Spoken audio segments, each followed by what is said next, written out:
Hi everyone. In this quick tutorial, I'll show you how to delete your Gmail account permanently on phone in just a few simple steps. First, open the Gmail app on your phone. Tap on 3 horizontal lines at the top left corner. Scroll down and tap on Settings.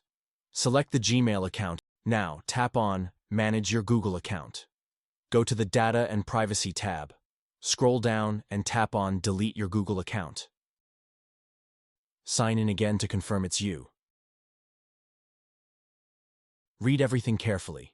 Google will show what you're going to lose: Gmail, YouTube, Google Photos, etc. Check the boxes to agree, then tap Delete Account. After that, your entire Google account will be permanently deleted. And that's it.